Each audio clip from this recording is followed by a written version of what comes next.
کیا ہے؟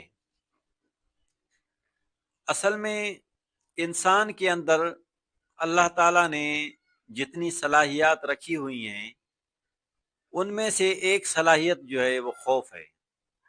خوف بھی ایک کیفیت ہے، یہ ہر انسان کے اندر موجود ہوتا ہے، اور ہماری باڈی آٹومیٹیکلی کام کرتی ہے کہ جب ہمیں اس کی ضرورت پڑتی ہے تو خوف خود بخود ظاہر ہو جاتا ہے۔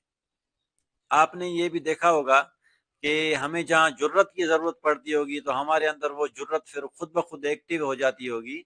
تو اسی طرح خوف بھی اس طرح ہوتا ہے، جب ہمارے اندر وہ ماحول پیدا ہوتا ہے تو وہ خوف بھی ظاہر ہو جاتا ہے۔ وہ پھر ہمارے لیے نقصان دہ نہیں ہے، لیکن نقصان دہ وہ تب ہوتا ہے جب وہ بغیر ضرورت کے اور بغیر ٹائم کے، اس کا ٹائم بھی نہ ہو، پھر وہ ظاہر ہو جائے تو وہ ہمارے لیے پھر مضر ہوتا ہے۔ تو خوف اگر آپ کے اندر